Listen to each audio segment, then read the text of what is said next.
स्वागत है आपका आज की चाय पे। व्लॉगर्स को जितना कम देखा जाए उतना ही बेहतर है, क्योंकि सच कुछ और होता है और दिखाया कुछ और जाता है। ऋषि और हिमांशी की मैं बात कर लेती हूँ।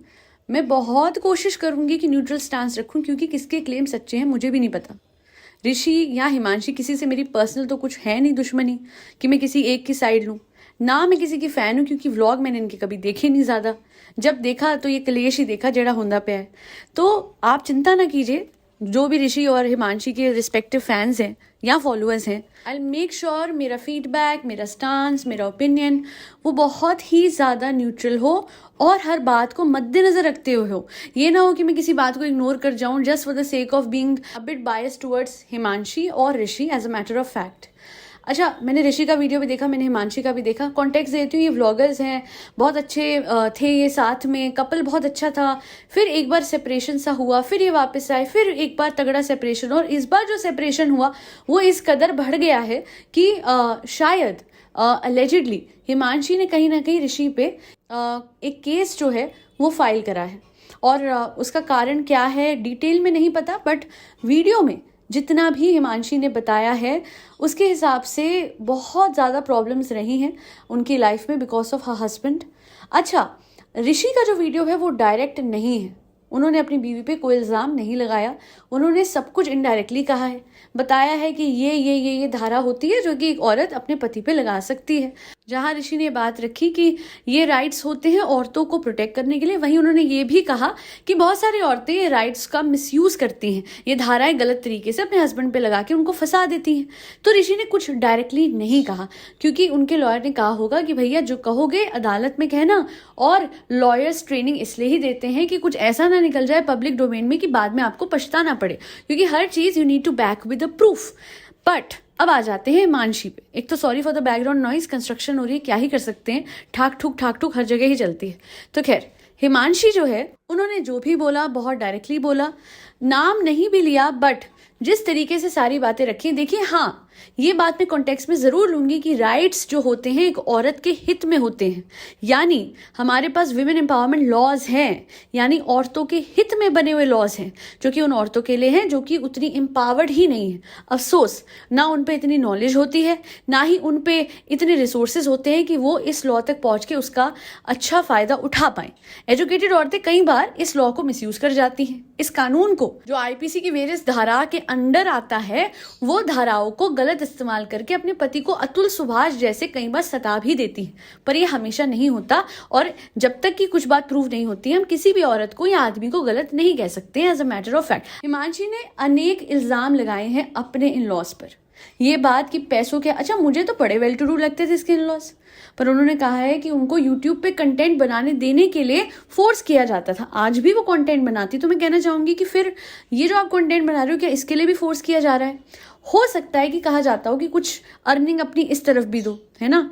अब ये सही है या गलत मुझे नहीं पता, but there are times when women they themselves want to contribute something in their household, तो ये विलफुली भी हो सकता है ना।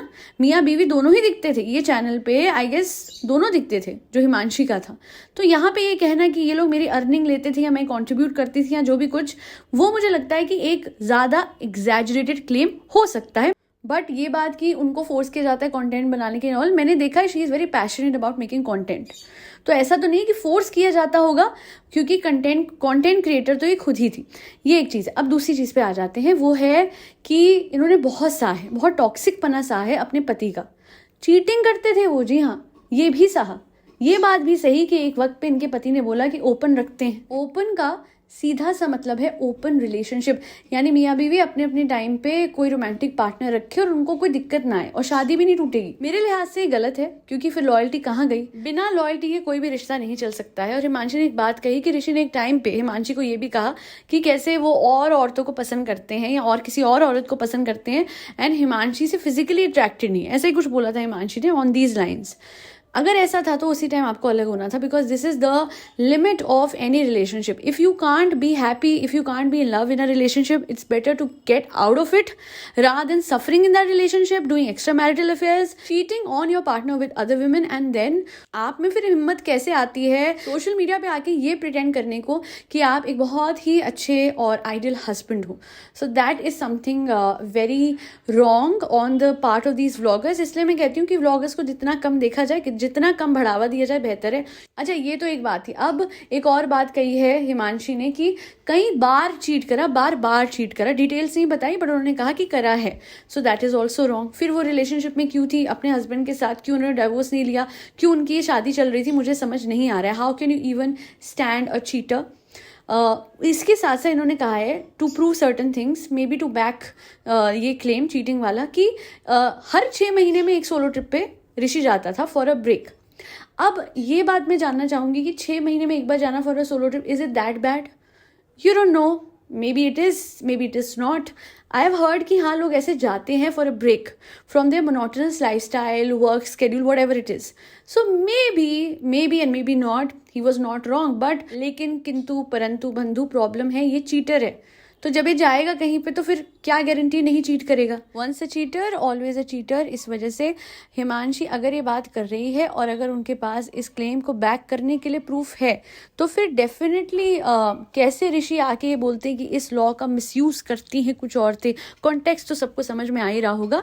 कहीं ना कहीं लोगों को लगता है कि हो सकता है जी हिमांशी के लिए वो ऐसा कह रहे हो, हालांकि डायरेक्टली कुछ भी नहीं कहा है और किसी भी तरीके का ऐसा क्लेम ही नहीं करा है जहां थोड़ी सी भी किसी को क्लैरिटी मिले। और हिमांशी की जहां तक बात करूं तो सब कुछ बहुत ही साफ तरीके से सामने रखा कि परिवार पैसे भी ले रहा था, पति चीट भी कर रहा था, ओपन रिलेशनशिप का भी कह रहा था, और साथ ही साथ जब वो अपनी बात रखती थी तो उसे पागल कहा जा रहा था।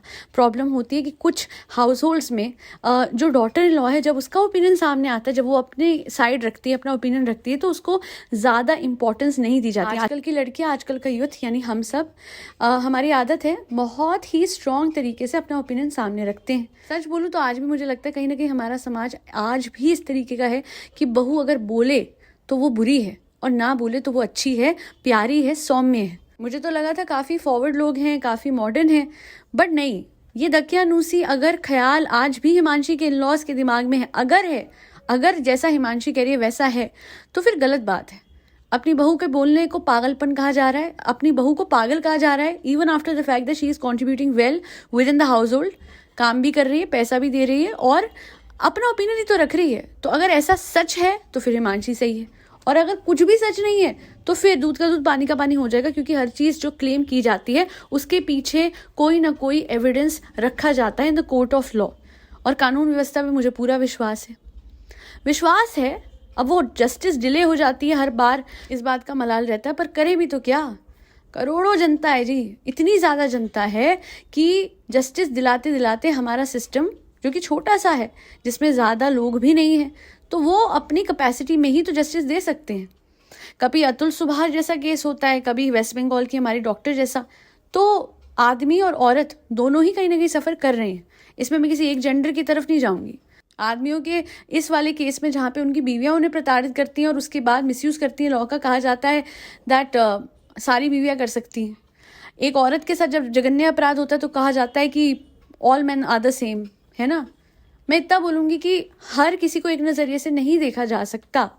केस के पेचीदा फैक्ट्स होते हैं which are specific to that case, हमें उसको देखना पड़ेगा, and that too from a bird's eye view. जो भी कुछ हिमांशी ने बोला है छोटी बातें नहीं है, और अगर उन पे कोई एविडेंस ना होता, कोई पुख्ता सबूत ना होते, तो वो ये सब कुछ ना बोलती। सब और बातें जैसे इन लॉज परेशान करते हैं, जो भी ज़्यादा काम कराते हैं, पैसे लेते हैं, वो एक अलग हो जाता है। बट चीटिंग वाली बात बहुत बड़ा फैक्टर है, बहुत बड़ी एलिगेशन है। कुछ तो होगा उस लड़की पे जो उसने इतनी बड़ी बात सामने रखी। आखिर में बिना किसी की साइड लेके यही बोलूंगी कि अगर चीटिंग हुई थी तो उसी टाइम निकल जाते। किस चीज़ का वेट करा आपने? अपनी सेल्फ रिस्पेक्ट को ताक पे रख के क्या ही हासिल होगा। और दूसरी चीज़, अगर आपकी वाइफ इतनी बुरी और इतनी गलत है तो फिर मैं इतना ही बोलूँगी कि ऋषि, आपने ही वीडियो बनाया था जब आपका रियूनियन हुआ था, आपने ही कोशिशें की थी, तो इतनी गलत और बुरी तो वो नहीं हो सकती और हवा में तीर नहीं चला सकती। कुछ तो होगा, और अगर कुछ भी नहीं है तो कॉन्ग्रेचुलेशंस, तुम तो बिल्कुल क्लियर हो। चीटिंग का क्लेम तो वो प्रूव कर ही नहीं पाएगी, क्योंकि भाई साहब आपने तो चीटिंग करी ही नहीं, है ना। जब आप गलत हो ही नहीं तो डरो मत, चिंता मत करो।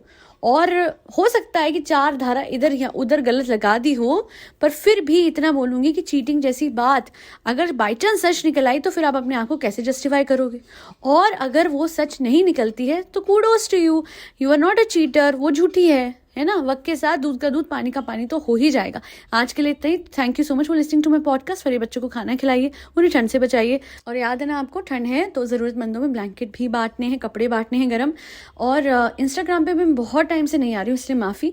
जब भी आऊँगी I will definitely reply to your messages. Thank you so much for always supporting my channel and my efforts. That will be all. जय श्री राम, राधे राधे, हरे कृष्णा।